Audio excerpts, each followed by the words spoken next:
Excel Techno School, Guruvayanakere, Venur. Admission open now.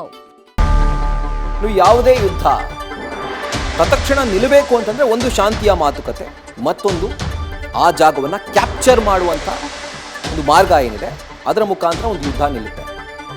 ಮಹಾಯುದ್ಧಗಳೇ ನಿಂತಿರೋದೇ ಈ ರೀತಿಯಾಗಿ.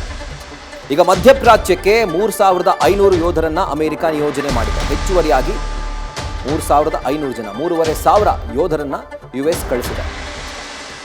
USS ಟ್ರಿಪೋಲಿ ಯುದ್ಧ ನೌಕೆಯನ್ನ ಬಳಕೆ ಮಾಡಿ ಈಗ 3500 ಯೋಧರನ್ನ ಈಗ ಶಿಫ್ಟ್ ಮಾಡ್ತಾ ಇದೆ. ಜಪಾನ್ ಬಳಿ ಇತ್ತು ಟ್ರಿಪೋಲಿ ಯುದ್ಧ ನೌಕೆ. ಈಗ ಇರಾನ್ ಮೇಲೆ ಭೂದಾಳಿಗೆ US ಸಿದ್ಧತೆಯನ್ನ ಮಾಡಿಕೊಳ್ತಾ ಇದೆ.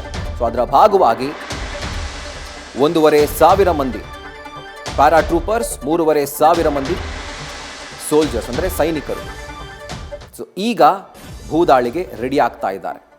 ಯಾವುದೇ ಥರದ ಒಂದು ಯುದ್ಧ ತತ್ಕ್ಷಣಕ್ಕೆ ನಿಲ್ಲಬೇಕು ಅಂತಂದರೆ ಒಂದು ಶಾಂತಿಯ ಮಾತುಕತೆ, ಎರಡೂ ಕಡೆಯಿಂದ ಒಪ್ಪಿಗೆ ಇರಬೇಕು. ಮಗದೊಂದು ಆ ಭಾಗವನ್ನು, ಭೂಭಾಗವನ್ನು ಕ್ಯಾಪ್ಚರ್ ಮಾಡೋದ್ರ ಮುಖೇನ ಯುದ್ಧ ನಿಲ್ಲುತ್ತೆ.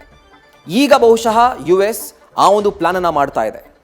ಬೈ ಫುಟ್ ಇರಾನ್ ಒಳಗಡೆ ಸೇನೆಯನ್ನು ನುಗ್ಗಿಸಿ ಅಲ್ಲಿ ಪ್ರದೇಶಗಳನ್ನು ಕ್ಯಾಪ್ಚರ್ ಮಾಡಿಕೊಂಡು ಯುದ್ಧಕ್ಕೆ ನಾನೇ ಅಂತ್ಯ ಹಾಡ್ತೀನಿ ಅನ್ನುವಂಥ ನಿಟ್ಟಿನಲ್ಲಿ ಅಮೆರಿಕ ಹೆಜ್ಜೆಯನ್ನು ಇಟ್ಟಿದೆ. ಅದರ ಭಾಗವಾಗಿ USS ಟ್ರಿಪೋಲಿ ಯುದ್ಧ ನೌಕೆಯ ಮುಖಾಂತರ ಈಗಾಗಲೇ 3500 ಸೈನಿಕರನ್ನು US ಮಧ್ಯಪ್ರಾಚ್ಯಕ್ಕೆ ಶಿಫ್ಟ್ ಮಾಡ್ತಾ ಇದೆ.